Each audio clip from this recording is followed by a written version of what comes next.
une autre vision du monde.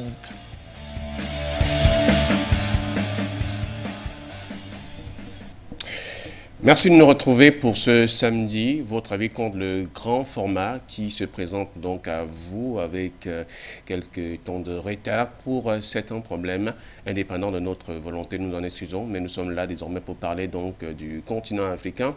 Nous allons aborder deux sujets qui sont des sujets principaux, mais avec un sujet notamment d'entrée, puisque ça fait partie de l'actualité. On ne pourra pas justement manquer de parler notamment de l'investiture du capitaine Ibrahim Traoré, qui est le nouveau président de la transition du côté du Burkina Faso. Ce qu'attendent notamment les populations, sinon le peuple burkinabé. On aura forcément une quinzaine de minutes pour apporter tout simplement un regard là-dessus, avant toutefois de pouvoir consacrer notre temps des prochaines fois. L'autre actualité, celle qui certainement fera l'objet de ce grand rendez-vous avec un peu plus de temps, c'est notamment le Tchad qui va nous intéresser. De ce côté, donc, nous allons parler des manifestations. Le pouvoir et l'opposition se rejettent le tort. À qui est la faute?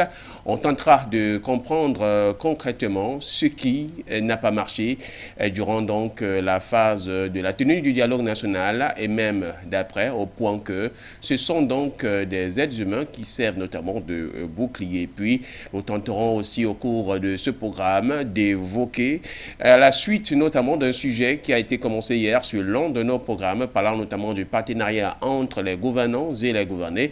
Mais cette fois-ci donc en ce qui concerne le développement du continent africain, quel choix stratégique notamment pour notre continent en vue d'être assez compétitif sur le plan mondial. Madame, Monsieur, voilà bien sûr les trois thématiques qui vont donc ficeler notre rendez-vous. Bienvenue à toutes et à tous. Chaîne de télévision panafricaine For You Télévision, une autre vision du monde.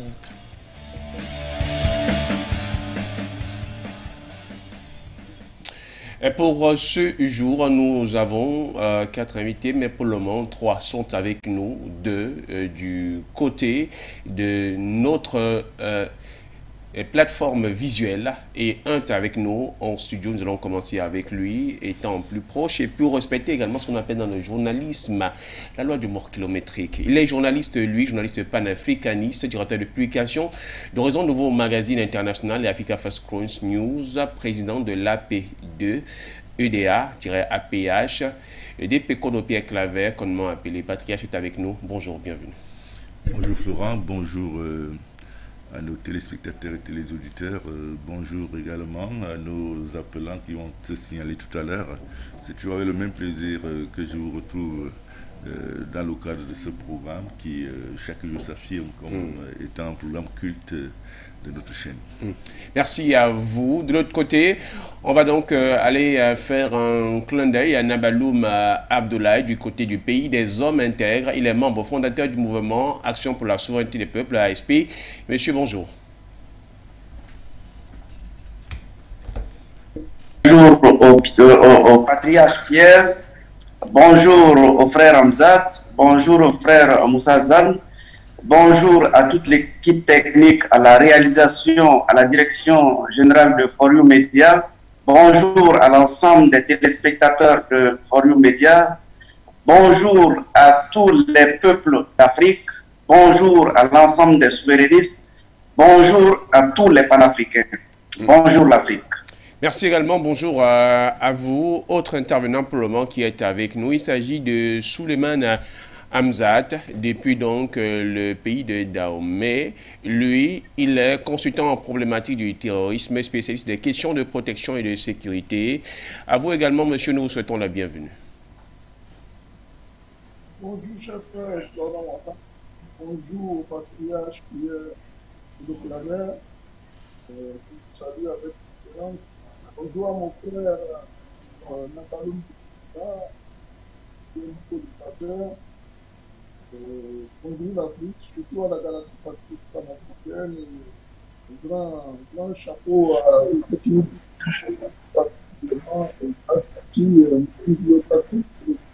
bonjour à vous. Merci également à vous, monsieur, d'avoir pris part à ce rendez-vous en attendant que Moussa Zandiara ne nous rejoigne, à moins bien sûr qu'il soit avec nous.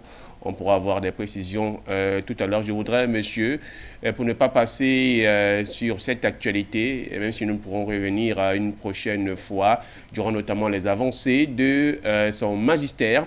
On parle donc de l'investiture du capitaine Ibrahim Traoré comme le nouveau président de la transition du côté du Burkina Faso. Chacun d'entre vous a le droit, notamment, de donner son regard. Et quant à ce qui concerne ses attentes, je préfère nous accorder pour que nous restons dans les délais du temps. Mais à vous, Nabaloum Abdoulaye, puisque vous êtes du pays, vous aurez 4 minutes. Par contre, Suleiman Hamzat et puis notamment le patriarche Kodo-Pierre Claver, chacun d'entre eux va avoir 3 minutes. On commence avec vous, Nabaloum Abdoulaye. De saluer tous les efforts que For You Media fait en nous offrant l'occasion de nous exprimer sur les questions africaines, sur les questions de libération du peuple africain. Donc aujourd'hui, c'est tout le Burkina dans son entier qui est vraiment très fier et très content de ce qui est en train de se passer. Vous l'avez souligné, le jeune capitaine Ibrahim Traoré a prêté serment devant la Cour constitutionnelle et partant de là, il est investi comme président de la transition, chef de l'État. Donc ici, on voit très clairement que Ibrahim Traoré est en train de marquer, est en train de poser des actions selon ce qui a motivé son coup d'État en disant qu'il était venu pour rectifier. Donc si on fait la comparaison avec ce que Damiba a fait, Damiba s'était proclamé président du Faso, alors que, selon la Constitution, ne peut être que président du Faso lorsque c'est le peuple qui a élu le président. Donc, il vient rectifier cette erreur-là qui avait été grossièrement posée par Damiba. Ça, c'est déjà un fait qui nous conforte que, effectivement, il s'inscrit dans la dynamique de la volonté du peuple. Partant de cette inscription de la volonté du peuple, qu'est-ce qu'on peut retenir déjà de ce que le jeune Ibrahim Traoré est en train d'implémenter? Alors, au soir, dès le lendemain de sa prise de pouvoir, Traoré a marqué des actions très fortes, notamment par le ravitaillement de l'ensemble des localités et qui se poursuit jusqu'à aujourd'hui.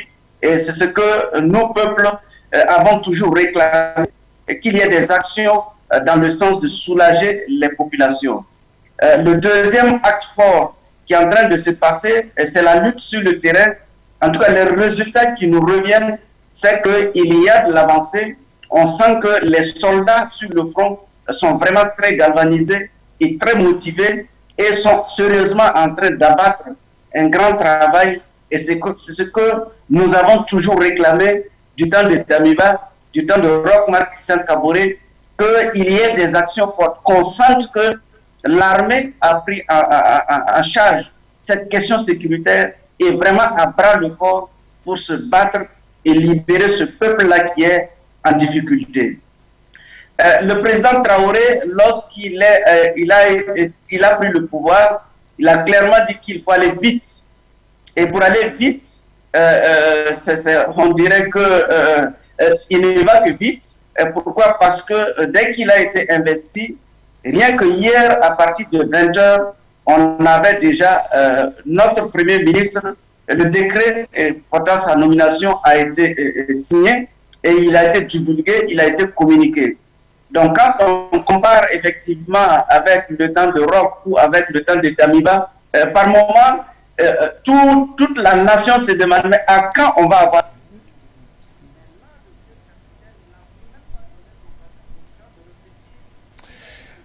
Nabaloum Abdoulaye, je ne sais pas si vous avez eu à terminer la communication. Si ce n'est pas le cas, vous allez continuer à moins qu'il y ait des problèmes de connexion.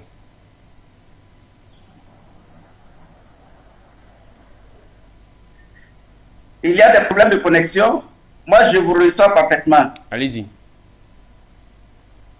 Alors, donc, je disais que hier nuit, le jeune capitaine nous a surpris avec la nomination du Premier ministre et le décret a été signé Et lorsque on regarde le profil de ce Premier ministre-là, il nous dit clairement, il montre clairement qu'il est en train de répondre à la volonté du peuple. Il est en train de répondre à la volonté de tous ceux-là qui manifestent pour que le Burkina Faso puisse connaître une situation de quiétude, une situation de paix, une situation de bon vivre.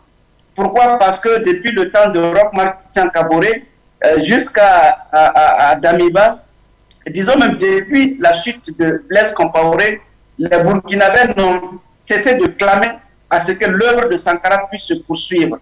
Et quand on regarde ce Premier ministre, il a trait pour trait, en tout cas, les signes, et il présente les grands signes d'un sankariste. Donc, ce qui montre que le président Ibrahim Traoré a clairement indiqué qu'il va poursuivre l'œuvre de ce que Thomas Sankara a déjà posé. Donc ça, c'est une satisfaction pour nous, peuple, pour nous, acteurs de la société civile, pour nous, souverainistes, pour nous, nationalistes, pour nous, patriotes, mais surtout pour nous, panafricains, parce que nous avons toujours dit il faut des présidents qui écoutent leur peuple, il faut des présidents qui travaillent dans le sens de l'intérêt de leur peuple, il faut des présidents qui travaillent pour répondre aux aspirations profondes de leur peuple. Donc voilà, d'emblée, je ne sais pas si la communication est toujours bonne, les points que je voulais noter par rapport à l'investiture de Ibrahim Traoré, qui est vraiment une satisfaction pour le peuple burkinabé aujourd'hui. Pour votre contribution à ce propos concerne donc notamment les attentes que l'on peut avoir du côté donc du Burkina Faso avec le nouveau président de la transition qui officie d'ailleurs comme le président notamment de la République, même si ce n'est pas encore le cas.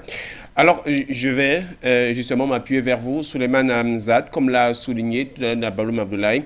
Le président du Faso a donc signé un décret hier qui nommait donc M. Apollinaire Joachim Kielem Tamelam comme premier ministre.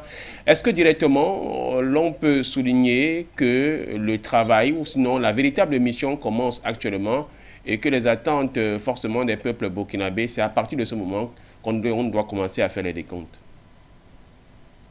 Oui, déjà merci. Pour ma part, je pense que la mission du président du Faso, c'est à partir du moment où il a décidé avec ses compagnons de mettre faire pas moi tout commence là. Puis, il fallait mettre en place maintenant ces organes, l'homme qu'il faut en place pour que, point de vue administratif, l'appareil de l'État puisse se mettre en marche. Vous savez que le choix des hommes est délicat en matière de gouvernement. Choisissez quelqu'un de négatif et attendez pas un président négatif. Choisissez des gens positifs. Attendez-vous aussi à un cas positif. Et pour paraphraser ce que je dis là, il y a mon instructeur en tir qui est qui me disait que la troupe est à l'image de son chef. Si le chef est bon, c'est que la troupe est bonne. Vous voyez déjà à travers pas la nomination du d'ailleurs, lequel il n'y a pas eu de politique, puisque sachant déjà d'où ils viennent, là où ils vont, raison de plus pour vous affirmer que le peuple burkinabé sait là où il va, il n'y a pas eu de polémique politique. Vous voyez, en temps opportun, ça devait être un de démarche, de discussion, qui fait parfois même dans la procédure, dans l'éducatoire. Il savait ce qu'il avait à faire, il savait qui il devait nommer. Celui qui a été nommé, j'ai eu le temps d'aller très rapidement sur cette question. Puis un sankariste pure souche.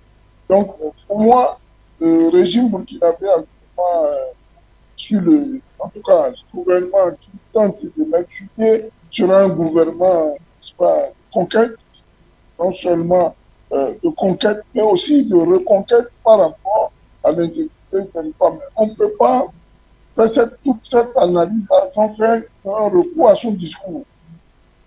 Vous voyez, un personnage qui, en toute simplicité, s'est présenté devant la Cour constitutionnelle, en tout cas les membres de la Cour constitutionnelle, le haut commandement militaire burkinabé, ses compagnons y étaient, la société civile et quelques membres de la société, comment je peux dire, volet un peu coutumier, et qui étaient n'a pas versé dans les gros discours que nous connaissons d'habitude dans le cadre des élections. Il a parlé du fond du cœur, n'est-ce pas, au peuple burkinabé, à l'assistance qu'il avait demandé à la communauté internationale, y compris la Russie, et dans un langage franc que nous reconnaissons d'ailleurs au feu président Thomas Sankara. Donc, moi, je vous ai dit depuis les premiers jours de ce coup d'État là, moi je suis plus dans les analyses, est-ce qu'ils vont pas. Le Burkina aujourd'hui est sur le rail. Et il faut, sur les rails, et il faut accompagner, n'est-ce pas, à tout prix, n'est-ce pas, ce nouveau gouvernement. Et par contre, je demande, n'est-ce pas, à toutes les couches socio-professionnelles et professionnelles, n'est-ce pas, de mettre un peu à l'écart, comment je peux appeler ça, tous les besoins pressants dont ils auront, dont ils font l'objet d'ailleurs, comme c'était le cas au Mali. Et vous voyez maintenant que les choses commencent à se mettre un peu sur les rails du Mali. Vous voyez des policiers véreux qui se lèvent et qui commencent à faire des réclamations. Ce n'est pas le temps des réclamations, le Mali est en guerre. Et c'est pareil pour le Burkina. Il va falloir travailler dur d'abord pour sortir de cette transition. Et ensuite, quand il y aura un gouvernement, en tout cas, ceux qui pensent que c'est illégal de prendre l'État, légalement élu par les urnes, là, on pourra parler maintenant de revendications. Donc, j'appelle le peuple burkinabé à ce bilan patriotique, d'une part, et surtout à ne pas se laisser emporter par, n'est-ce pas, l'exercement du silence que nous observons actuellement au niveau du Burkina. Chacun doit avoir les oreilles ouvertes et les yeux au-delà de 24 pour rester dans la vigilance éternelle afin que les fantomatiques démons que nous connaissons, qui sont liés à l'aliénation culturelle, politique, économique et sociale du notre continent, ne puissent venir remettre en cause cette transition-là. Donc le peuple burkinabé est appelé à se mettre debout, à accompagner le capitaine Traoré et son équipe, surtout lui permettre, n'est-ce pas, d'aller dans l'application des visées qu'ils avaient déjà fixées depuis le temps d'Amiba, et d'ailleurs pour lesquels ils n'ont pas renoncé, que le MPSR est toujours là. Ce pourquoi, et il a dit dans son discours, ils ont tout à fait est toujours valable aujourd'hui. Donc, prions Dieu, prions le ciel, que les anges, Dieu en tête, soient avec nous, afin que cette transition-là aille à son terme. Espérant également que votre microphone sera bien sûr bien ajusté parce qu'il y a également comme des fuites de son de votre côté qui paraissent un peu en octave et puis ils sont en aigu. Voilà. À vous, donc, pour sortir de ce sujet de mise en bouche du Foucault de Pierre-Clavin. 34 ans, c'est l'âge notamment du capitaine Ibrahim Traoré qui a prêté serment comme président de la transition du Faso. Au regard à la volonté notamment du peuple burkinabé, on a vu en lui l'esprit Thomas Sankariste, parce que c'est pratiquement au même âge que le capitaine Thomas Sankara, justement, eu à prendre les rênes du Burkina Faso. Pensez-vous qu'au moment où il a reçu cette écharpe du drapeau burkinabé, il a également reçu ce médaillon qui lui garantit et notamment la souveraineté du peuple, il a réellement conscience maintenant des charges qui sont des siennes, puisque bien avant, on pouvait être dans un jour où il pouvait encore dire « je recule, je renonce, je ne voudrais plus cette fonction », mais aujourd'hui, il est de plein pied. Après sa prestation de serment, nous sommes d'accord là-dessus. le président Ibrahim Traoré incarne désormais les espoirs du peuple burkinabé et surtout l'idéologie sankariste. Vous savez d'ailleurs que c'est grâce à cette idéologie que le peuple a fusionné tous ses efforts pour le porter, au pouvoir à travers les manifestations qui ont conduit à la chute de Damiba. Je pense que le plus intéressant, ce qui semble très très intéressant dans la sanction politique de ce jeune capitaine de 34 ans, c'est le fait qu'il soit nourri d'une idéologie à la base. C'est pas un aventurier qui, à la faveur des circonstances, s'est retrouvé à la tête de l'État. Il est certainement boosté, nourri par le sankarisme, et c'est d'ailleurs ce qui a motivé. Il y a eu une certaine unanimité qui se dégage sur la personnalité du Premier ministre qu'il a nommé immédiatement après, qui savait être également sankariste, de pure souche, quoi. Il s'agit certainement pour lui de créer tout autour de lui une synergie avec des collaborateurs qui regardent dans la même direction que lui et qui partagent la même idéologie. Or, ça c'est une idéologie endogène. Ils n'ont pas besoin d'aller lire les Descartes ou les Molières pour construire une idéologie endogène. Et c'est un énorme avantage qu'ils ont parce que le peuple burkinabé depuis très très longtemps réclame le retour de l'idéologie sankariste et aujourd'hui il incarne donc plus que jamais et de manière officielle cette idéologie. La nomination du Premier ministre justifie déjà cette orientation et certainement tous les membres du gouvernement seront puisés parmi ceux-là qui partagent cette vision. Et comme je le disais tantôt, c'est un énorme avantage qui permettra certainement aux Burkinabés de s'inspirer de ce qui leur appartient. Parce que au-delà du fait que Sankara est devenu une icône africaine, mondiale, Sankara est d'abord un Burkinabé.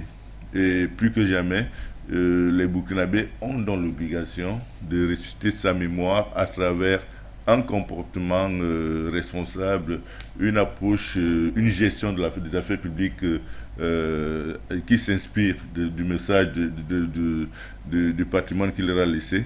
Donc je crois que on ne peut pas encore, on peut se réjouir déjà de voir un jeune, pendant que sous d'autres cieux, les jeunes de son âge jouent au tiercé et misent sur des courses de chevaux. Vous voyez que lui, il est déjà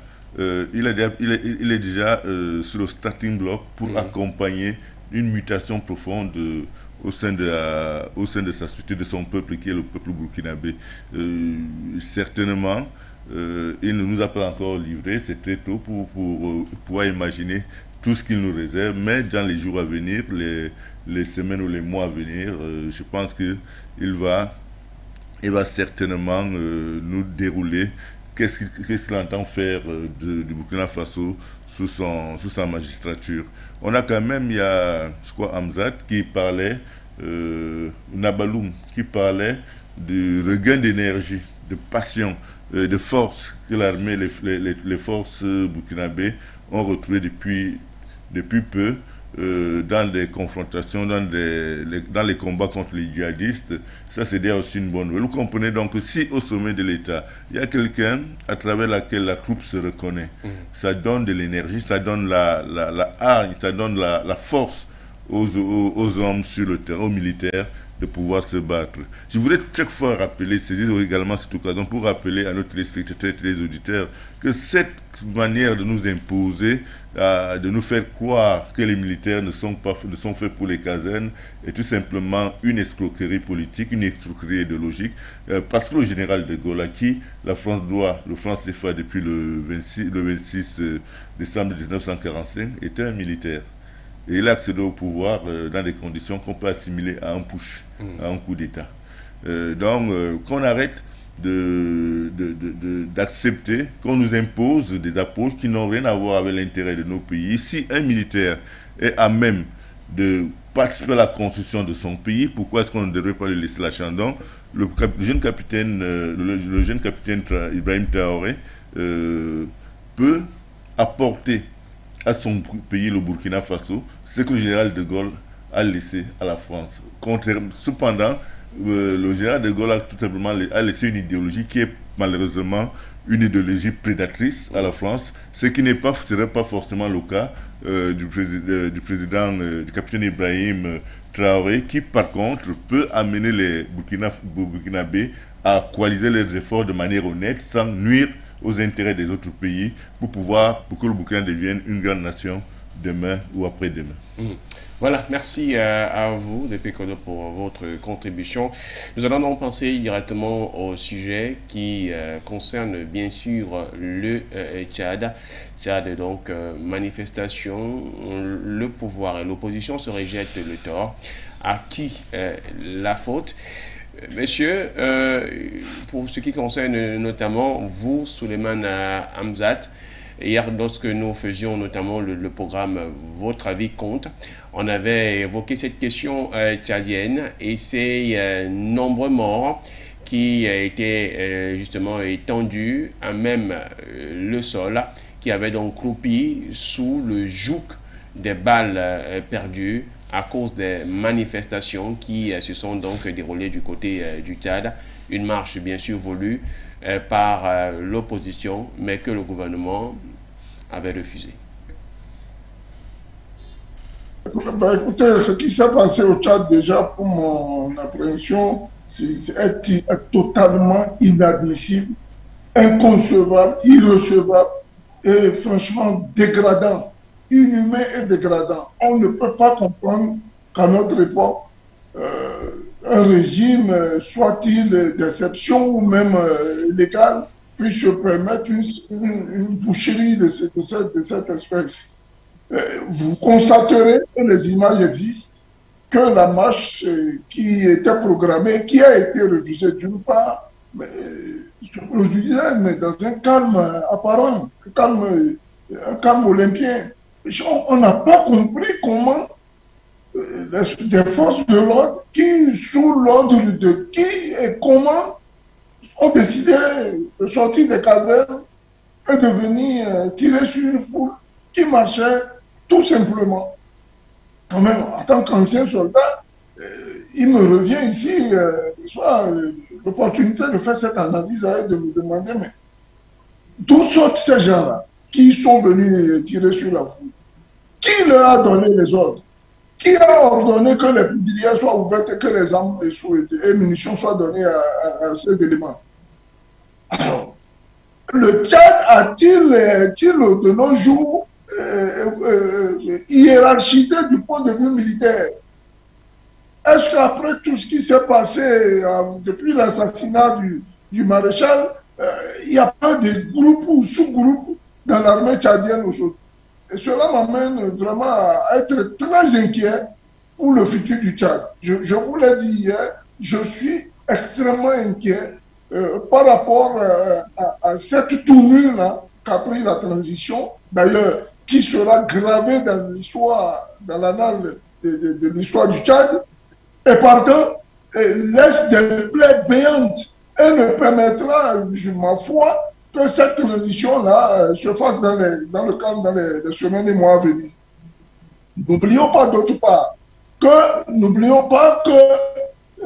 il y a quand même 18 groupes rebelles politico-militaires, je vais appeler ça comme ça, qui ont refusé, n'est-ce pas, de signer les accords de Doha. Il y en a qui se sont retrouvés du côté, en tout cas dans un pays africain où j'y étais d'ailleurs, où ils sont tenus à discuter, se revoir et discuter entre eux. Mais allez écouter ce que disent ces gens. Le langage est très amer. Et vous voyez, au lendemain de cette boucherie, le FAC, qui est la fraction principale de cette rébellion qui a emporté le maréchal, a commencé par donner de la voix. Et là, on cherche un bouc émissaire. Ah, on va chercher Success Masra. Success Masra qui a des kilomètres qui n'a rien à voir avec ce bordel. Est-ce Success Masra qui a donné l'ordre qu'on tire sur les gens? La question se pose. Qui a réellement donné des instructions à ce que cette marche-là, pacifique, soit matée dans le sang et dans l'horreur? il faut que les responsabilités soient situées. Et là, le Tchad, à mon avis, constitutionnellement parlant, a un chef, qui d'ailleurs, de facto, reste le chef suprême des armées, à qui le peuple tchadien devait demander compte. Il faudrait qu'il rende compte de ce qui s'est passé ce jour-là. Si éventuellement il n'en est pas le donneur d'ordre, et que d'autres pas mesurent, comment j'appelle ça, de vouloir se la jouer, les pédants ou les connaisseurs se sont amusés à ce genre de boucherie, mais il va falloir qu'ils répondent devant les tribunaux. Devant ce genre de massacre, il n'y a pas d'amitié, il n'y a pas de camaraderie à faire. Il faut livrer les coupables. Si les coupables ne sont pas trouvés, ben, le pouvoir assumera en toute responsabilité, en toute connaissance de cause, n'est-ce pas, les déconvenus qui en découleraient. Je suis triste dans ma peau de panafricaniste, triste dans ma peau et dans ma de fils d'Afrique, de voir que les mentalités, vraiment, si, je ne sais pas quel type de boulot on a dans la tête, mais il y a quelque chose qui ne tourne pas chez nous. Les armes qui ont été utilisées contre ce peuple-là ont été achetées avec les deniers du contribuable. C'est l'argent du contribuable tchadien qui arme l'armée tchadienne. Donc pour moi, il est inadmissible qu'on prenne mon argent pour aller acheter des armes et les utiliser contre moi au lieu de me défendre. L'armée tchadienne a un gros problème et il va falloir le revoir. J'invite de ce pas, n'est-ce pas, très respectueusement, le président de la République tchadienne, d'ailleurs, à qui nous, les Panafricains, nous avons une grande admiration du fait n'est-ce pas, de ces exploits à l'entrée de Kidal et de la guerre du terrorisme du côté du Mali. Nous l'invitons très respectueusement à situer les responsabilités très rapidement et de faire en sorte que le Tchad ne retombe plus dans les travers, n'est-ce pas, des balles qui sifflent tous les matins et que, décidément, on soit résolu à aller vers une paix, sachant bien sûr que ce dialogue-là a été un échec total, qu'il se réveille et qu'il fasse en sorte, surtout, à ne pas accepter les bases militaires pour lesquelles nous lui avons déjà dit que les panafricanistes, ils les trouveraient sur leur chemin si jamais la France, qui n'a que faire de ces délinquants qui ont combattu partout, qui sont habillés en tenue, n'est-ce pas, française, on les regroupe, je ne sais pas, par groupe de bataillons dans certains pays-là, soi-disant ils veulent lutter contre le terrorisme. Ben, il y a la guerre de l'Ukraine. Ils n'ont qu'à aller faire leur connerie là-bas et laisser l'Afrique tranquille. Moi, je suis remonté, les autorités tchadiennes le savent, que cette affaire-là ne va pas s'arrêter là, quoique au lendemain de cette tuerie, il y a eu une accalmie. C'est inadmissible, c'est inhumain et c'est dégradant. Là, tu as évoqué un cas, notamment de l'agent du contribuable qui a été, qui a permis d'acheter des armes pour préserver le territoire protégé, des armes qui sont finalement retournées contre cette population-là. Je voudrais clairement, à ce propos, vous poser la question de savoir, ces derniers temps, on a cru réellement, du moment où le Conseil militaire de transition existait, un Conseil militaire de transition, on a eu l'impression qu'il y avait de bons rapports, je dis ça comme ça, de bons rapports entre les militaires et les populations. Et il y avait justement une sorte d'implémentation d'une volonté des populations.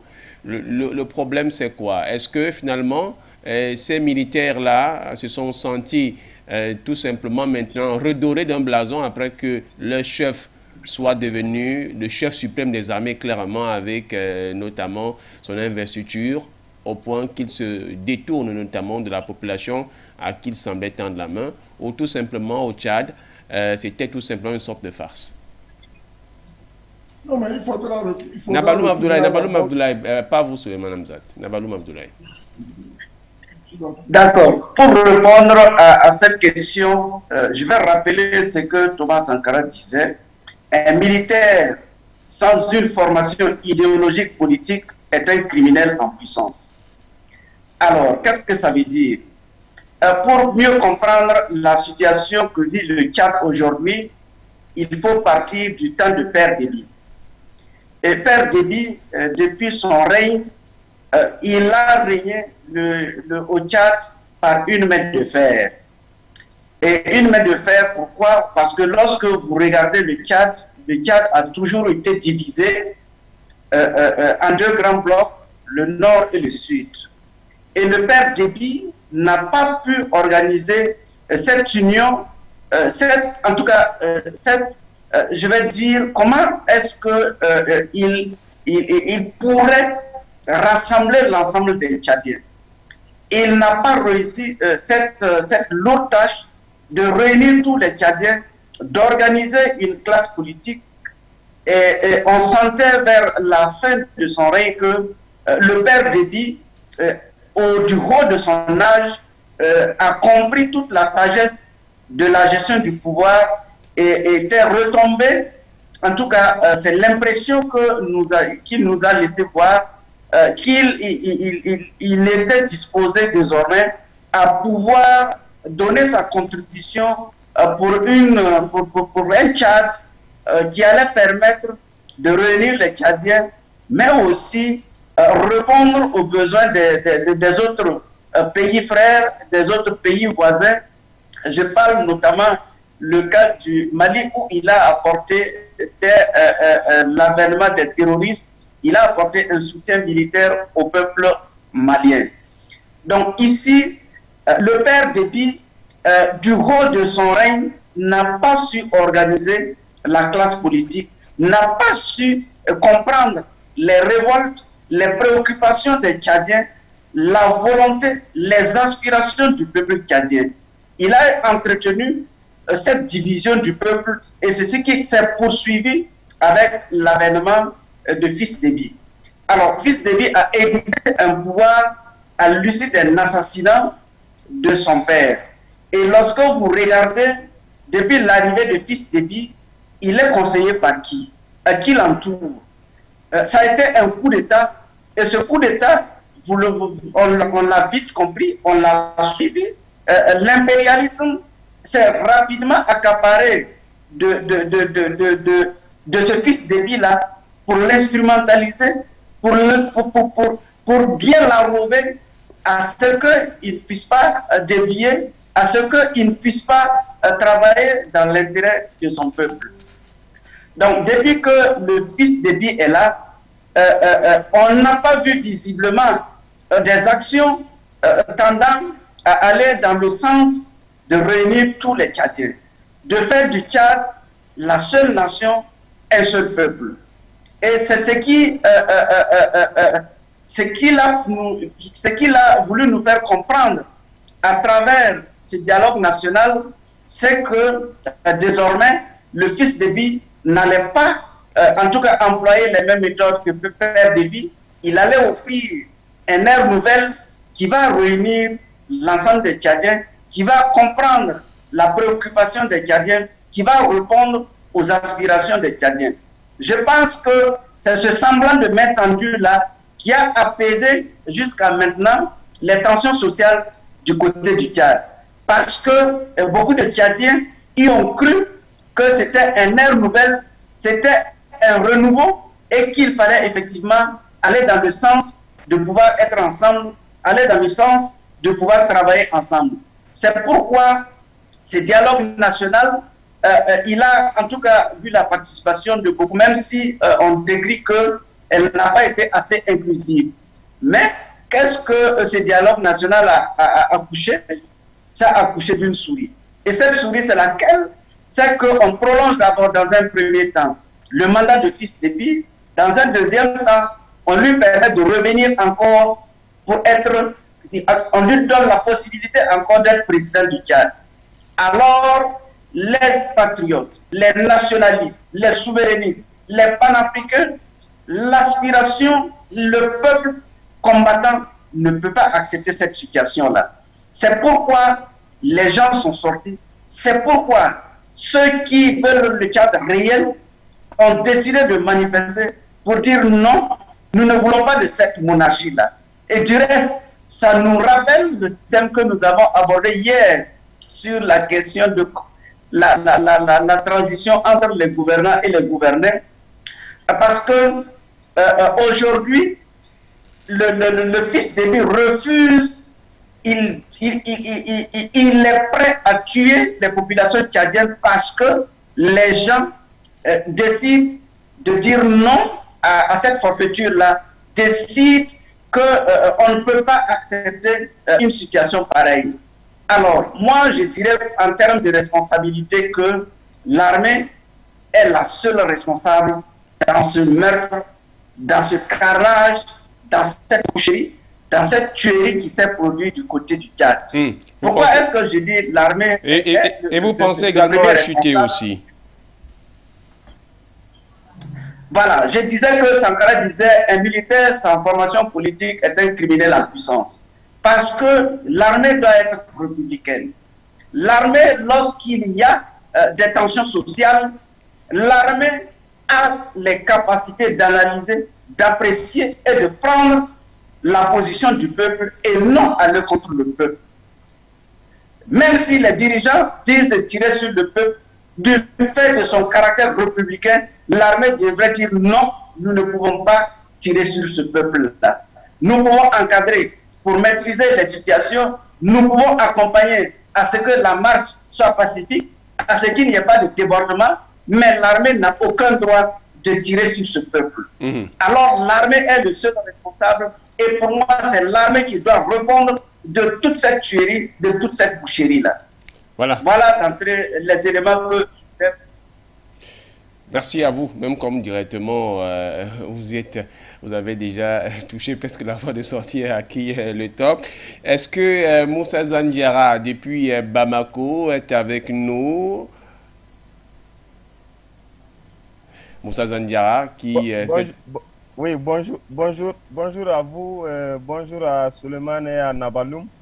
Excusez-moi aussi pour ces légers retards, parce que j'étais un peu coincé en circulation. Voilà, donc je vous salue depuis Bamako. Merci à vous. Justement, vous nous avez suivi depuis le départ, où on est en train de parler notamment de ce qui se passe du côté du Tchad. Et Nabaloum Abdoulaye, de même que presque Suleiman Hamzat le soulignait tout à l'heure, l'armée doit garder une position républicaine. Au sorti du dialogue national, on croyait au départ qu'en allant vers ce dialogue-là, les choses devaient aller pour le mieux, mais voilà le résultat qu'on a. Est-ce que vous pensez clairement que, je vais dire quoi, le peuple tchadien, appelons-le de manière ainsi, a été trompé ou tout simplement n'a pas fait le bon choix? Non seulement lorsque le père d'Ebi est décédé, parce que l'armée avait eu à prendre le pouvoir, accompagner l'armée pour gérer les 18 mois de transition, mais au sortir également du dialogue national où on a accepté d'accorder 2 ans de magistère au président Mahamat Idriss Déby Itno avant de revenir à l'ordre constitutionnel. Est-ce qu'on s'est trompé dans le choix du côté du Tchad? Oui, moi je pense depuis le départ, concernant la situation du Tchad, depuis le départ, il y a eu des erreurs, beaucoup d'erreurs même, dans la mesure où le peuple a accepté que le fils de Déby soit le président. On a accepté, même s'il y a eu certaines contestations, mais ce n'était pas à ce niveau-là jusqu'à présent. En plus de ça aussi, il faut reconnaître que la transition elle est politique. La transition elle est politique et la gestion aussi des pays. On gère un pays politiquement, on ne gère pas un pays avec l'arme. On gère un pays avec la manière politique et stratégique. Ce qui manque au fils de Déby, c'est ce qui manque au fils de Déby. Parce que il faut reconnaître que Déby a mis une stratégie de gestion du pays concentrée sur vraiment une couche raciale et concentrée aussi sur l'armée. Parce qu'il ne faut pas qu'on vraiment dise aujourd'hui que l'armée doit rester républicaine, l'armée doit faire ceci au Tchad, l'armée doit faire ceci, cela au Tchad. L'armée a toujours été au cœur de la gestion du Tchad, depuis le départ jusqu'à maintenant. Donc l'armée ne peut pas être démise à côté. L'armée est au centre. Maintenant, qu'est-ce que le peuple tchadien devrait faire depuis le départ, d'abord, c'était d'accepter de partager le pouvoir avec les militaires. Si je disais partager le pouvoir avec les militaires, depuis le départ, les partis politiques devraient trouver une stratégie vraiment de mettre pression sur le pouvoir depuis l'arrivée des fils de Dieu au pouvoir. En passant par quoi? D'abord, sur les différentes actions qu'ils ont menées jusqu'à l'aboutissement de cette marche historique et gigantesque qui a vraiment suscité beaucoup de tensions autour du régime des fils de Dieu. Parce qu'en réalité, les gens n'avaient pas trop mis leur impression et leur vision sur la gestion de ce qu'il est en train de faire, mais il faut reconnaître que le régime est concentré autour d'une famille et que c'est pas seulement une question de l'armée, mais il y a même une question de couche raciale dans la gestion du pouvoir au Tchad. Donc, ce qui fait qu'il y a eu des erreurs depuis le départ et cela ne peut pas rester vraiment silencieux parce que quand il y a l'éveil de conscience, quand il y a aussi tout ce que nous sommes en train de faire dans les différents pays en Afrique, surtout en Afrique subsaharienne, les gens voient, il y a l'actualité qui se passe et que nous sommes en connexion, en parfaite connexion avec tous ces jeunes-là qui sont dévoués pour donner une liberté au peuple tchadien, ne vont pas rester silencieux et ne vont pas rester les bras croisés. Donc, ce qui va vraiment faire naître d'autres tensions dans le pays qui n'est pas vraiment directement liée à une tension politique, mais à une tension populaire, qui est une révolution populaire. Parce que tout ce qui se passe présentement au Tchad n'est pas une question des partis politiques, mais c'est une révolution que le peuple même veut vraiment prendre leurs responsables, leur avenir en main, et le peuple veut donner une nouvelle image à la gestion politique de leur pays. Donc, les partis politiques qui se sont levés et que la société civile aussi, qui ont donné le ton, je suis sûr que l'erreur qui a été commise au départ peut être rattrapée parce que après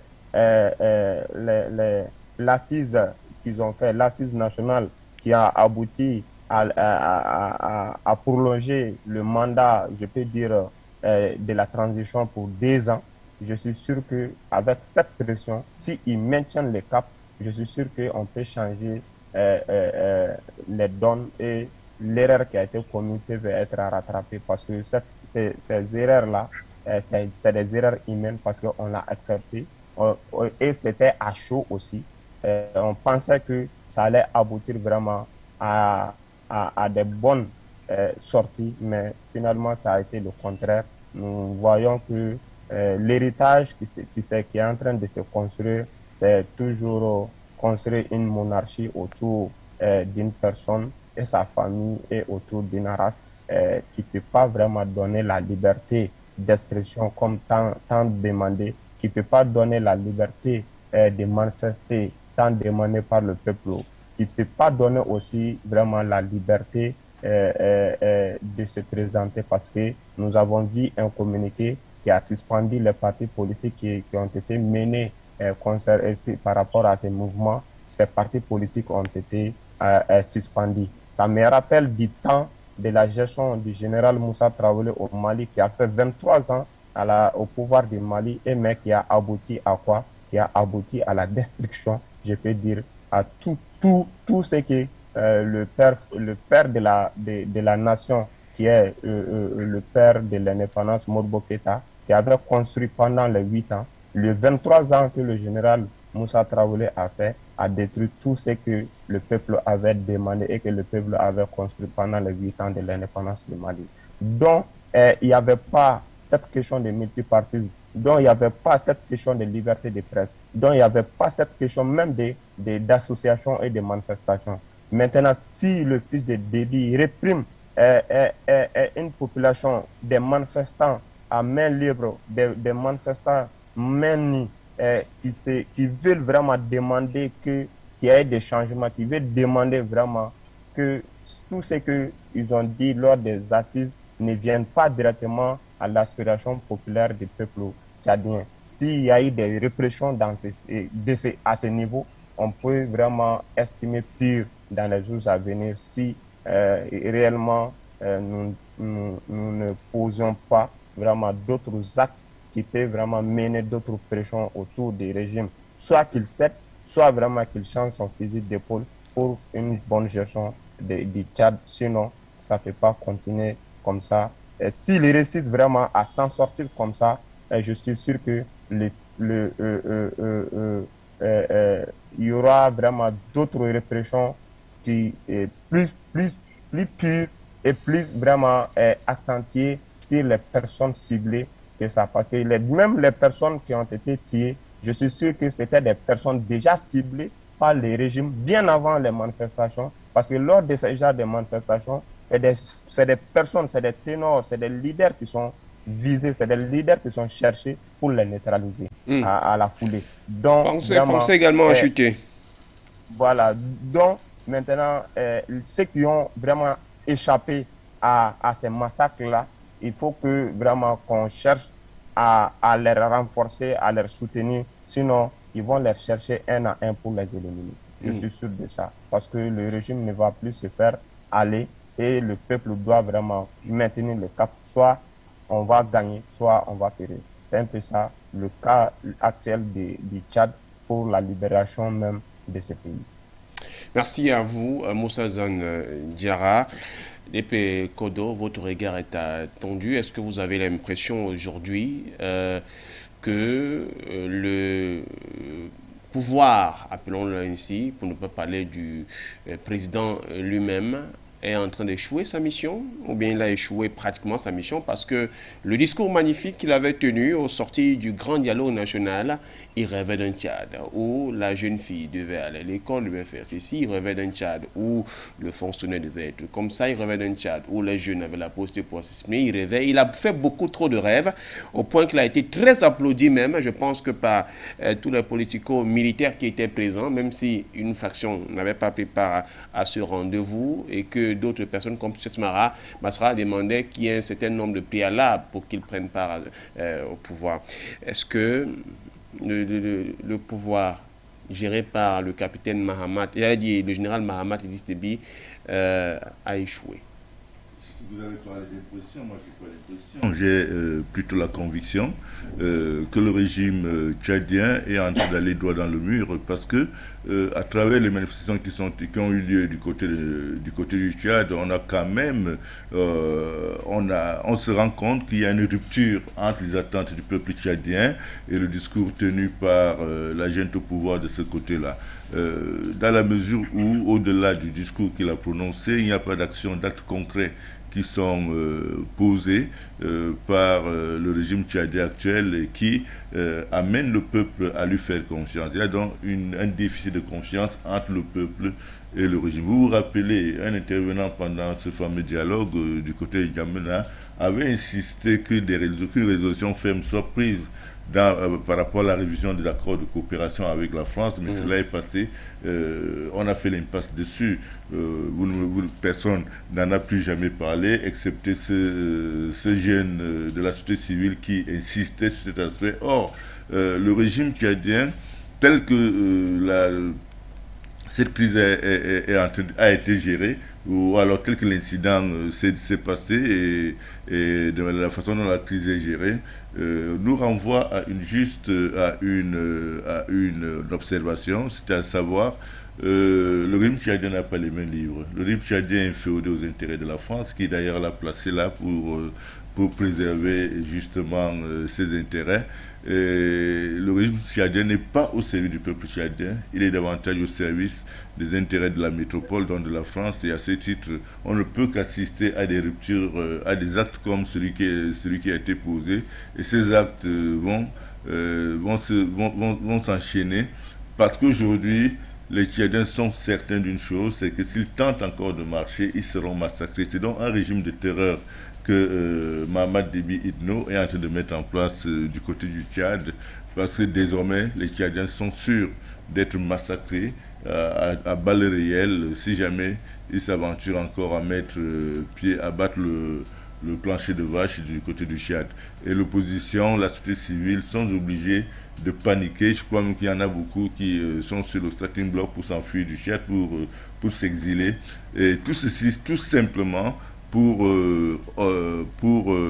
rendre service à la France, pour maintenir, pour avoir les faveurs de la France au détriment des attentes du peuple.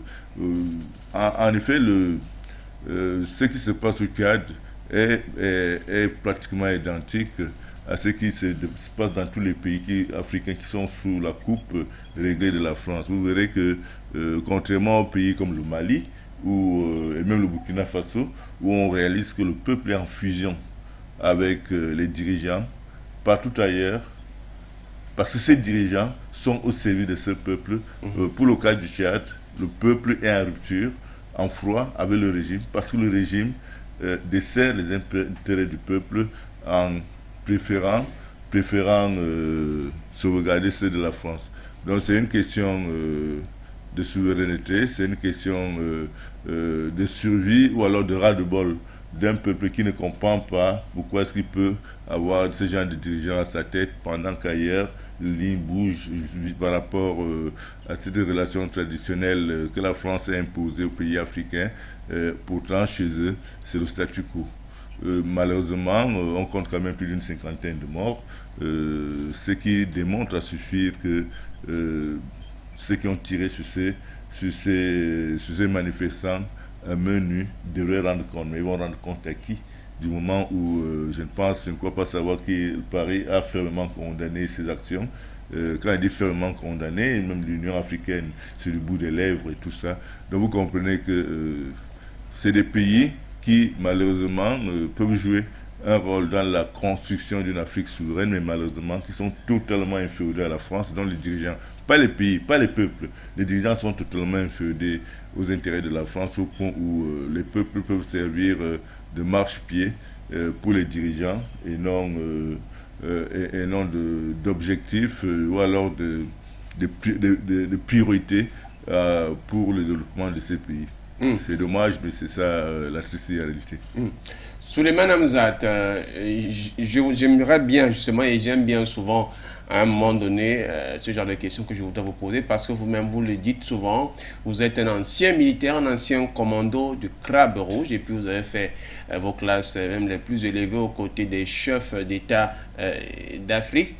Nabaloum Abdoulaye a souligné tout à l'heure en parlant de la question notamment de formation, vous aussi vous l'aviez évoqué lors de votre précédente prise de parole, mais il a rejeté clairement le tort sur les militaires, puisque nous sommes justement dans le nœud pour savoir à qui est-ce que la faute pourrait être justement accordée.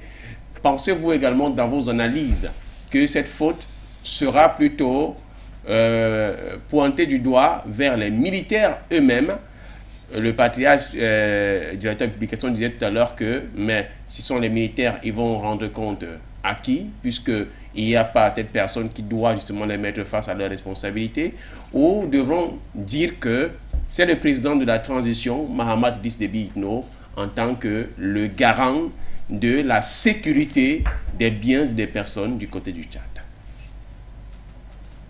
Vous savez, pour ma part, l'armée est l'une des institutions les mieux hiérarchisées, les mieux organisées dans une nation. Je voudrais dire par là que pour aller dans le cadre, je prends le cadre des manifestations que nous avons connues au Tchad, pour sortir des casernes, il y a toute une paperasserie et toute une méthodologie qui se met en marche pour permettre à un militaire non seulement de se mettre en disponibilité opérationnelle, à savoir se mettre en tenue de combat, aller à la poudrière, passer soit à la DAMO, la direction armement, munitions et optiques, récupérer le type d'arme conformément à la mission qui lui est dévolue, et ensuite avoir les objectifs, à savoir la mission, n'est-ce pas, les moyens déterminants et l'action à mener sur le terrain. On ne se lève pas comme si on allait acheter des tomates, je sais pas, de l'autre côté du marché, On entre en ville, on se met à tirer sur n'importe qui. Ça, c'est le premier éclaircissement que je voudrais donner. Le second, c'est que conformément à ce que je viens de vous dire, vient maintenant, n'est-ce pas, ce que je peux appeler l'ordonnance qui vous est donnée d'aller sur tel ou tel point. Et cette ordonnance, elle est bien signée de quelqu'un. Qui signe ça? Le chef d'état-major général des armées, le directeur de la police nationale, le directeur de la gendarmerie, si tel qu'ils ont une gendarmerie, c'est je ne sais pas, l'unité, l'état-major de la main de terre qui a signé ce document. Et sur les instructions de qui? Donc il faut aller comprendre qui a fait ça. Donc je reviens un peu à Namalom pour dire que je suis entièrement d'accord avec lui quand il cite feu président Thomas Sankara pour lever un peu l'équivoque du côté militaire pour aller du côté un peu politique, pour dire que nos militaires qui ne reçoivent pas de formation, n'est-ce pas, idéologique, ils sont des criminels en puissance. Ça, c'est connu. Et si vous n'entraînez quelqu'un qui, d'abord, vous l'entraînez, il ne connaît même pas les lois, et vous verrez, prenez tous nos États, sans exception. Et je prends le code de la police, plus particulièrement. Il y en a qui ne connaissent même pas le code de la route. Et ils sont envoyés sur le carrefour. C'est eux qui ont le sifflet à la bouche. Ils ne connaissent pas le code de la route. Donc, comment pouvez-vous envoyer un maçon dans je sais pas, dans un bloc opératoire? Donc, vous donnez des armes à des gens qui ont été formés militairement, mais qui n'ont pas appris la retenue en matière d'action. Et enfin, en troisième point, mais il y a l'ordre. Qui donne l'ordre de tirer? Parce qu'un soldat, sur un terrain de combat, moi, si je suis à la tête d'une unité, vous ne faites pas feu tant que je ne vous donne pas l'ordre. Parce que qui répondra après, c'est moi. La première personne à répondre, c'est moi. Et les enquêtes prouveront après qui a fait feu, les raisons pour lesquelles il a fait feu. Il pourrait se retrouver dans un cas de légitime défense, où il est obligé de faire feu. Mais regardez ce peuple tchadien là, qui marchait mais dans une sérénité absolue. Comment se fait-il qu'on vient ouvrir le feu sur une population comme ça? D'ailleurs, j'ai vu des images où, partant des premiers coups de feu, mais la population a rebroussé chemin. C'est mis à courir.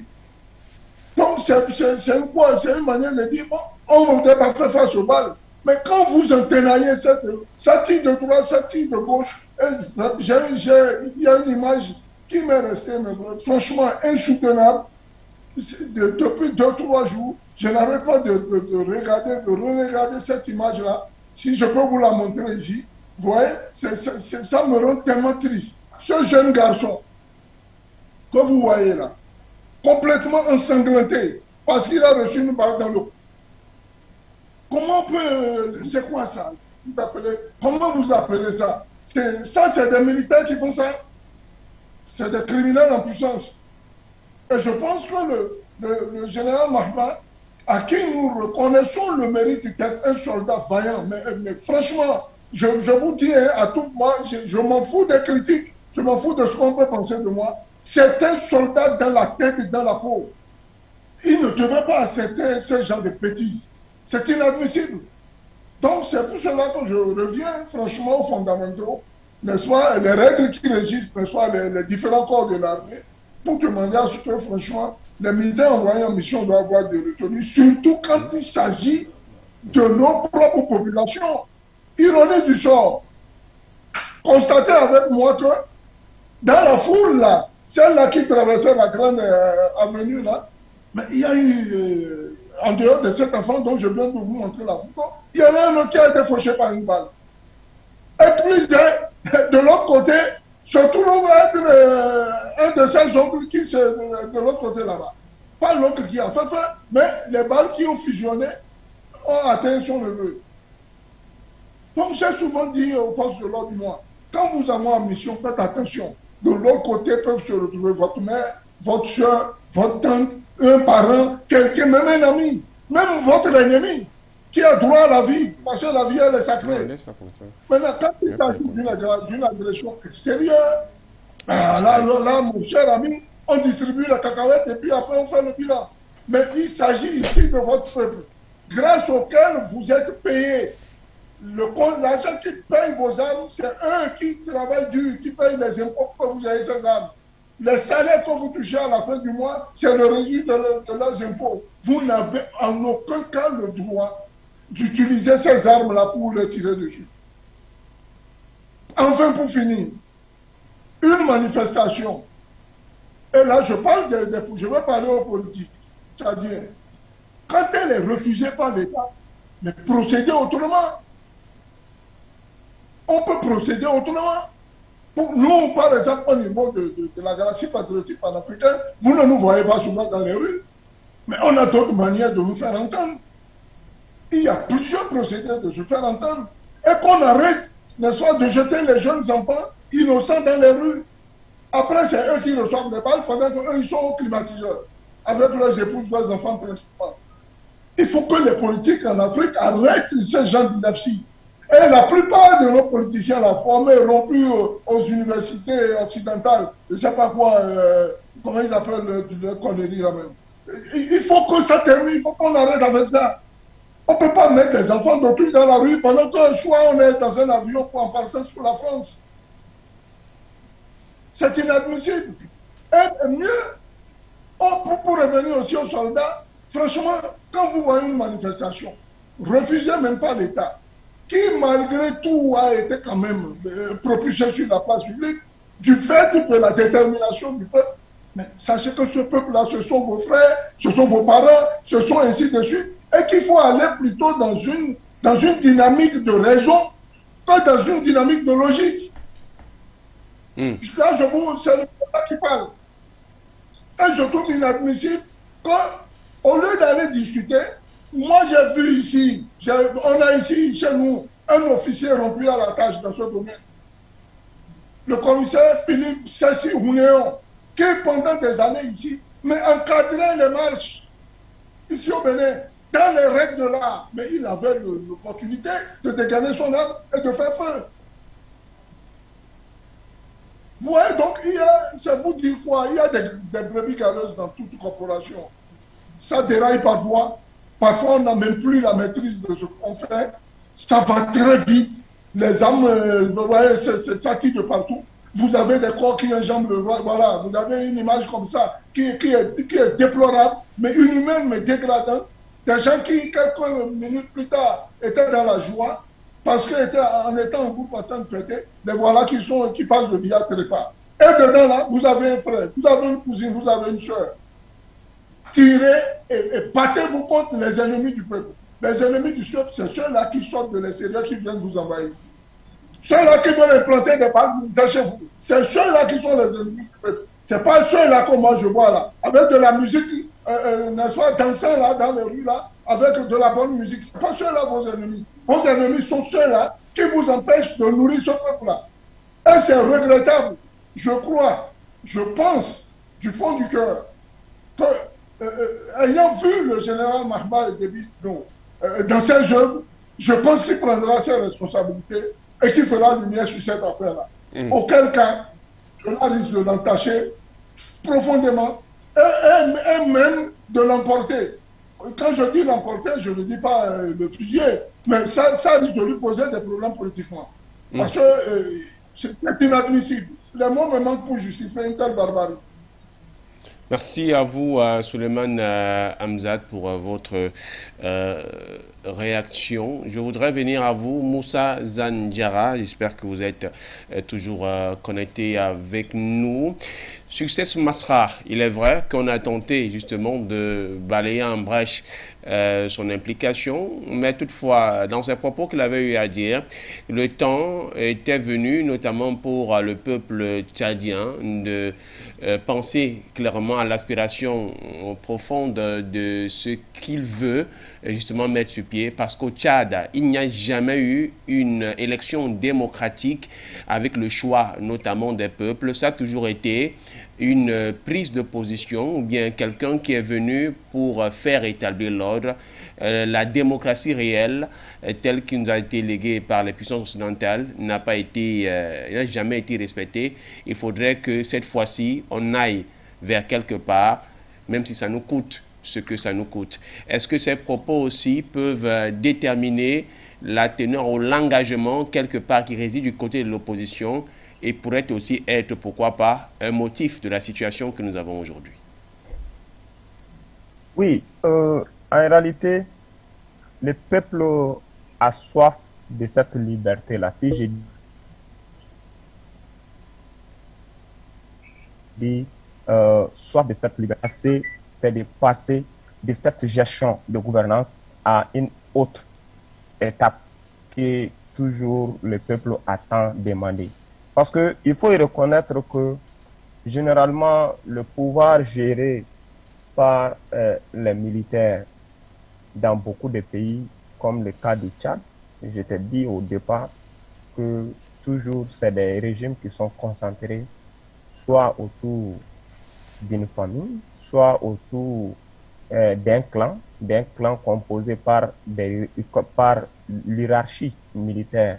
Parce que qui nomme ces gradés, ces généraux, c'est le président de la République.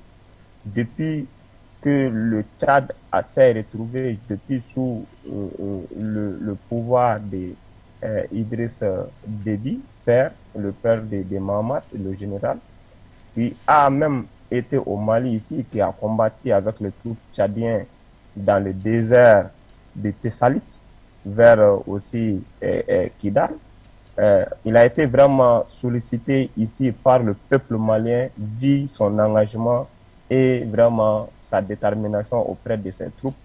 On a vu que ces troupes sont aussi solidaires et engagées autour de leur hiérarchie, dont le père a construit une dynastie militaire très solidaire, très soudée autour de la famille.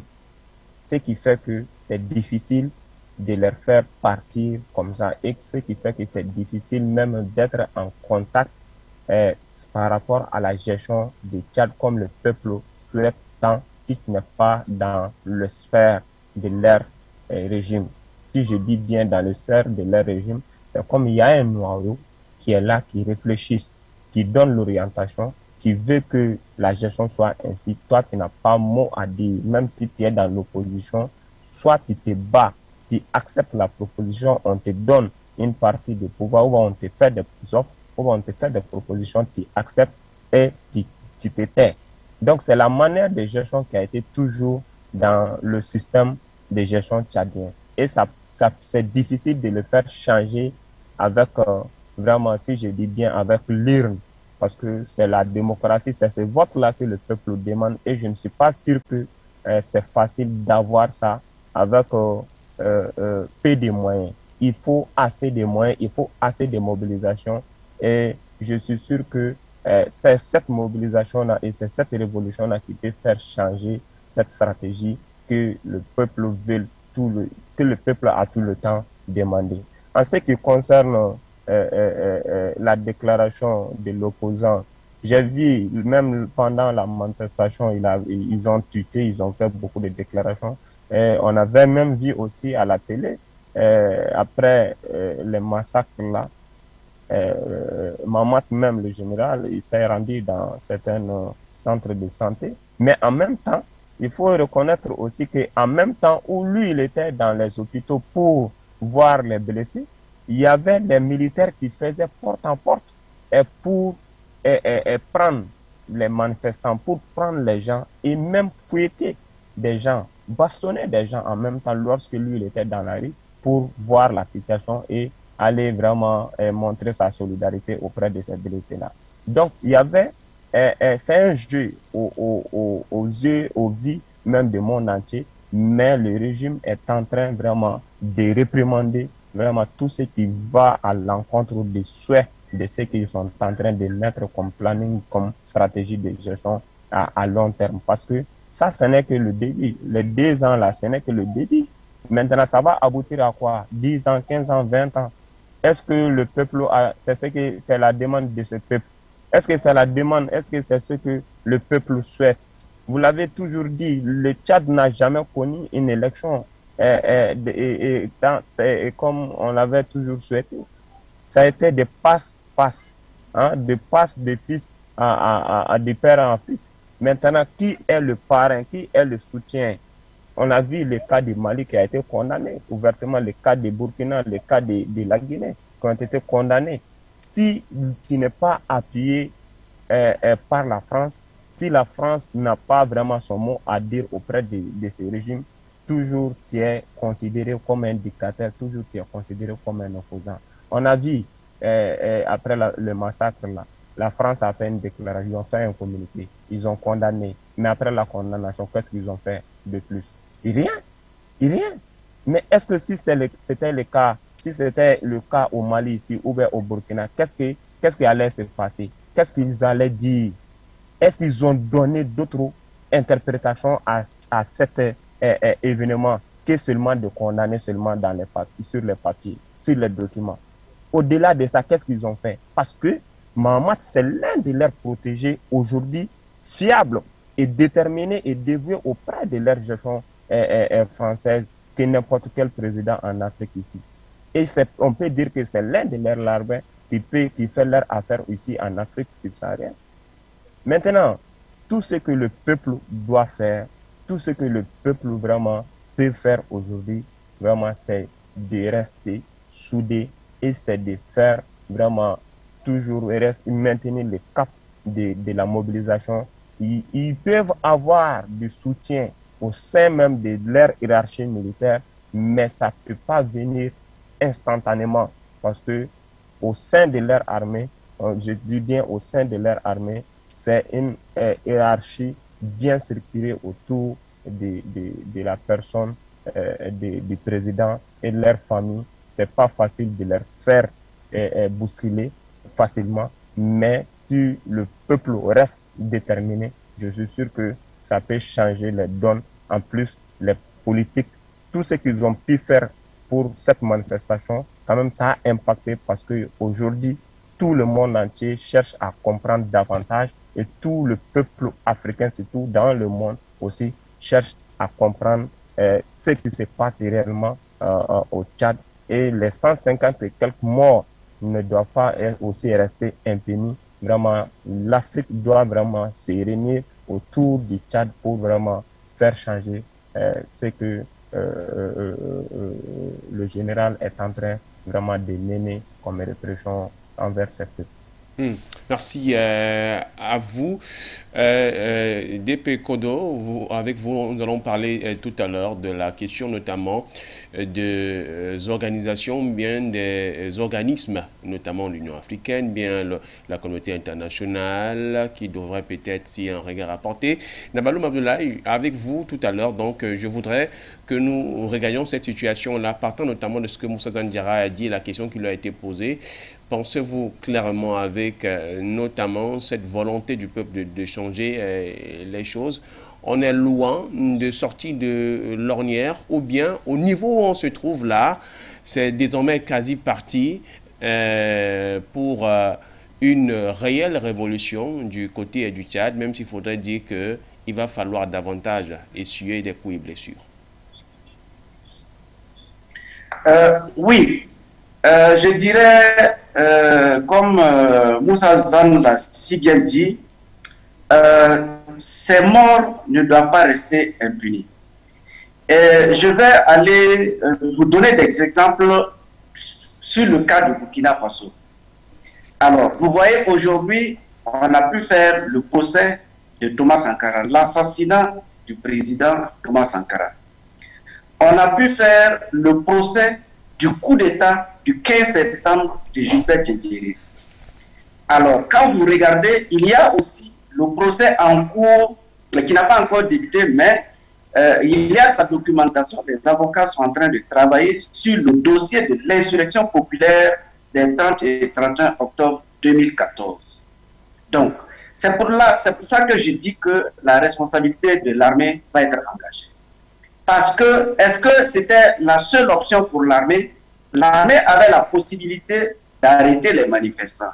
Même si la marche a été illégale et qu'ils ont tenu à battre le pavé, l'armée a cette possibilité d'arrêter les manifestants, d'arrêter même tous les manifestants. Alors, donc s'ils ont opté pour la voie de tirer sur le peuple alors qu'ils acceptent assumer cette responsabilité-là. Et lorsque, je prends l'exemple du Burkina Faso, lorsque le coup d'État du 15 septembre 2015 s'est produit, alors c'était le coup d'État de Djendjere, il y a eu l'armée qui est sortie, notamment la garde présidentielle qui était sortie il y a eu des morts, ils ont tué des gens.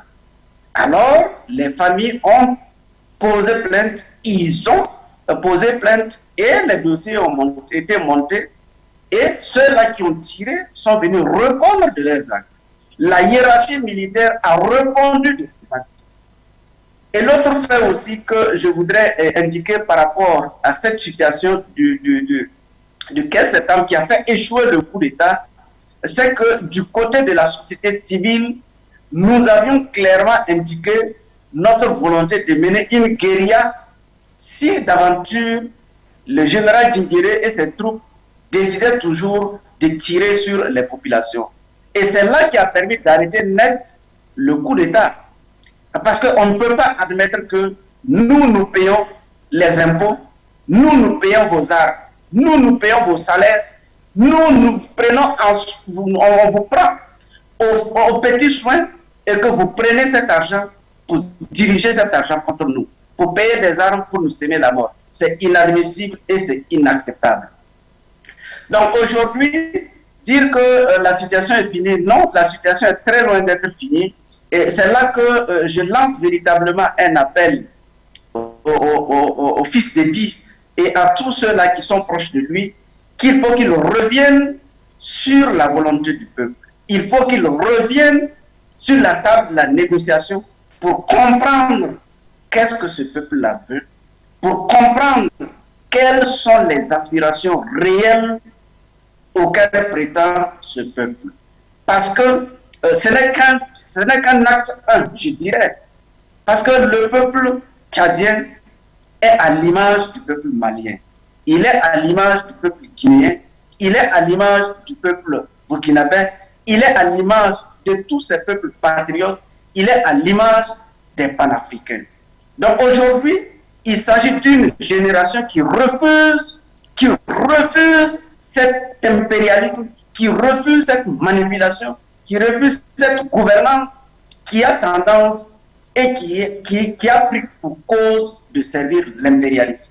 Donc, ne pas revenir sur la volonté du peuple, ce serait véritablement une grosse erreur.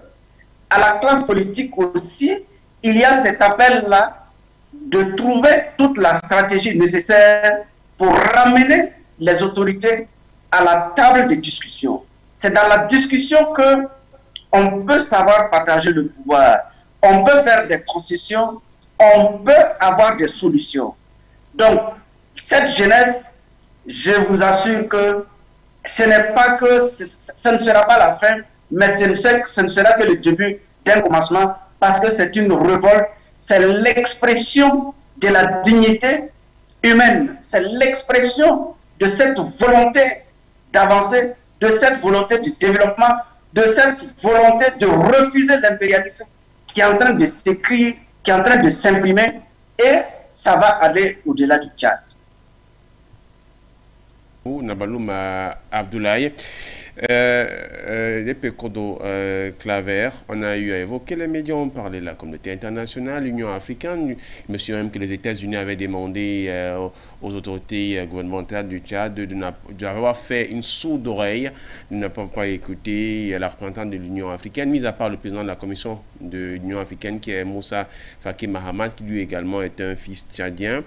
Est-ce que les discours pompeux de condamnation devrait forcément servir à quelque chose tant que ces différentes organisations-là ne sont pas descendues sur le terrain pour toucher du doigt, parce que forcément ailleurs, on aura vu une forte mobilisation, même déjà depuis là, des délégations de part et d'autre qui seraient venues s'en prendre notamment soit au gouvernement ou puis toute autre chose.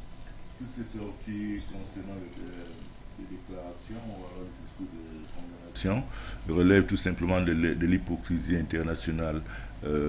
Parce que si jamais ces pays-là qui jouent un peu les pompiers pyromanes avaient la volonté de se pencher sur la question du Tchad, je crois qu'on aurait déjà entendu parler des commissions d'enquête internationales envoyées au Tchad, comme cela avait été le cas avec Dadis Camara en Guinée-Conakry et dans d'autres pays.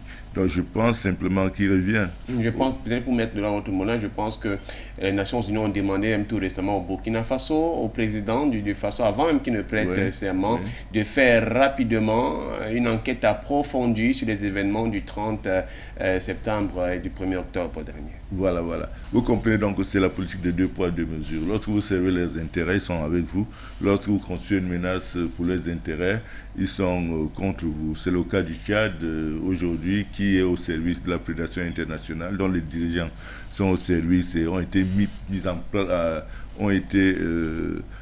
en place par justement cette coalition des prédateurs internationaux. Dont le peuple ne reste au peuple que ses yeux pour pleurer.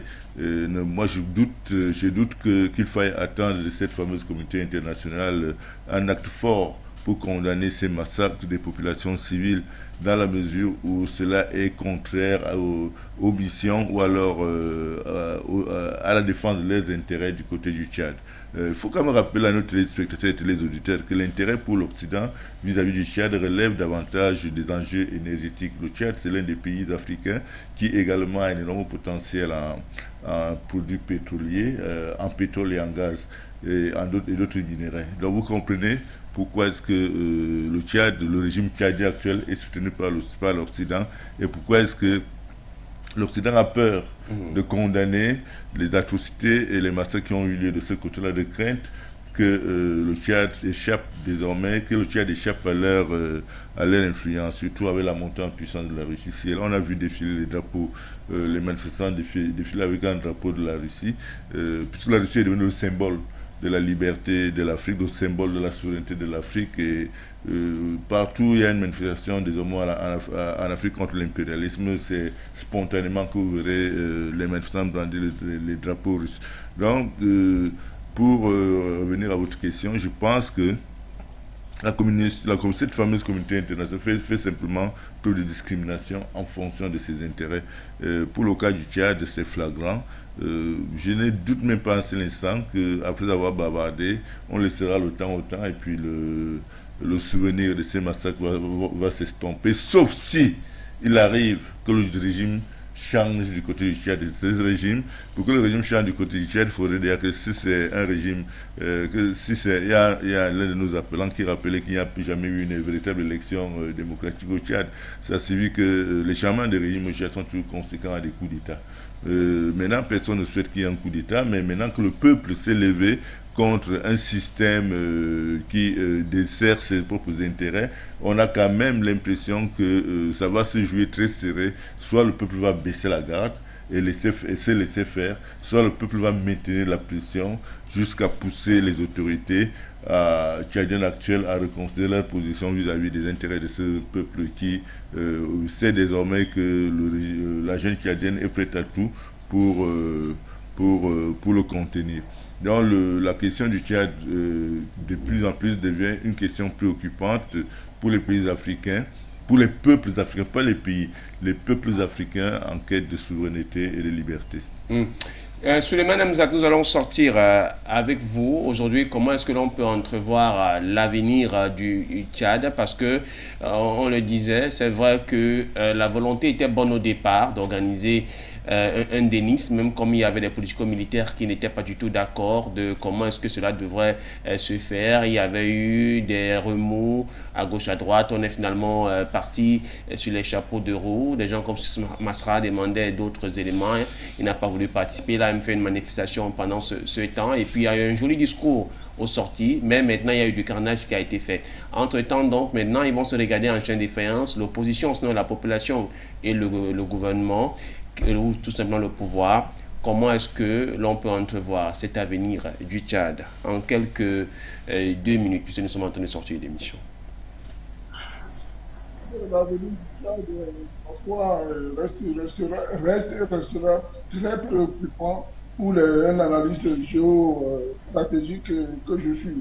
Je pense à mon avis, que le coach a été raté, la fondation a été mal faite depuis le début, à savoir que avant même qu'il y ait tout ce qu'on a connu, Doha, le dialogue national du Tchad, ceux qui ont refusé de signer cet accord et qui d'ailleurs là viennent d'envoyer un communiqué, vous le voyez là, celui du CPC, n'est-ce pas, qui regroupe 9 disons, partis politico-militaires, n'est-ce pas, refute, n'est-ce pas, balaye du point mais de manière ferme, il balaye toutes les allégations du pouvoir actuellement en place, déplore tout ce qui s'est passé et demande au peuple tchadien de recourir à la vigilance. Personne ne sait qu'est-ce qu'il adviendra après ce communiqué que vous voyez là. Et y compris même le fax, d'ailleurs, que vous connaissez, qui est l'un des signataires de ce type-là. Vous voyez bien, c'est bien. Je vous reviendrai tout là. Il y a le fax, voilà, qui est là. Vous voyez? Ouais. Il y a le fax. Oui, tout à fait. Partie des signataires de ce. Ça vous dit quoi? On est en train de retourner dans les travers. Et ça fait très mal de savoir que, pour moi, qui suis un panafricaniste, qui est adopté, n'est-ce pas, le maréchal dans sa posture panafricaniste comme étant, n'est-ce pas, un combattant de première, j'ai comme l'impression que sa mort n'a vraiment pas servi à grand chose et que le peuple tchadien, jusqu'à là, reste meurtri après les événements que nous avons vus là. Prions Dieu, prions, mais franchement, une union de prière pour tout le peuple tchadien, afin que les démons, n'est-ce pas, de la terreur ne s'abattent encore sur le Tchad de nouveau. C'est ma pensée, je le dis du fond du cœur, et franchement, j'invite tous les panafricanistes, toutes les chaînes de télévision, de radio panafricanistes à aider à ce que le discours guerrier puisse cesser dans le Tchad, et que le Tchad renaisse de ses cendres. Nous l'espérons également, un peu comme un phénix, pour des raisons donc de timing. La troisième thématique, du moins, était réservée à ce rendez-vous, sera proposée dans l'un de nos programmes, puisque la question de partenariat est très essentielle, notamment pour les pays africains, quand on voit la mainmise des puissances impérialistes, le cas notamment du Tchad qui est manipulé par la France. Vous voulez dire quelque chose? Peut-être en une minute, vraiment, nous sommes sortis l'émission. Justement, sur la dernière thématique qui aurait pu nous permettre de créer un lien ou une espèce de fil d'Ariane entre les premières thématiques et en chutant à part celle-là. Vous savez, la question de fond de la déstabilisation, alors du chaos qui règne en Afrique, est effectivement liée dans cette relation entre les peuples et leurs dirigeants en Afrique, parce que la plupart des dirigeants ne sont pas au service de leur nation, mais davantage au service des donneurs d'ordre exogènes. Or que les peuples s'attendent à avoir à leur tête des dirigeants qui servent leurs intérêts, ce qui malheureusement n'est pas le cas. Je crois que prochainement on aura l'occasion d'en parler en profondeur. On va en parler en profondeur. C'est un sujet d'ailleurs qui avait été redemandé par les téléspectateurs de For You Media, puisqu'on l'avait annoncé justement. Ils ont voulu même qu'il y ait toute une semaine là-dessus, mais nous suivons l'actualité également aussi, ce que nous propose en termes de directoire, la direction de For You Media Africa. Madame, Messieurs, nous sommes également aussi désolés pour ne pas avoir rendu possible les numéros aujourd'hui. Quelques raisons techniques avec la communication, nous avons fait savoir du côté de la technique, n'ont pas rendu possible cela. On espère que cela pourra se régler pour nos prochaines émissions de ce soir ou encore demain et dans la suite. D'ailleurs, prenez rendez-vous avec le programme international. Certainement donc Siken Doumbé et Bachir Ladan seront au rendez-vous. Sera donc à partir de 16h GMT. Vous aurez une grande tribune africaine pour parler notamment de cette question tchadienne et d'autres sujets. Merci à vous. On n'aura pas le temps vraiment de faire les civilités. Moussa Zandiara du côté du Mali. Merci monsieur. Nabalo Mabdoulaye du côté du Burkina Faso. Souleymane Hamzat, et à vous, DP Patriage Colopierre Claver, je vous dis grandement merci pour votre disponibilité ce matin et non également de For You Media Africa. on aura le plaisir de se retrouver sur ces mêmes antennes pour discuter soit justement de ce sujet ou encore d'autres sujets qui vont meubler notre continent. Merci à la réalisation signée Pierre. Ce matin, le monde bouge d'Afrique aussi, figurez-vous que nous aussi. Mesdames, Messieurs, excellent week-end. Votre chaîne de télévision panafricaine For You Télévision, une autre vision du monde. Le dernier sujet là, c'est un sujet...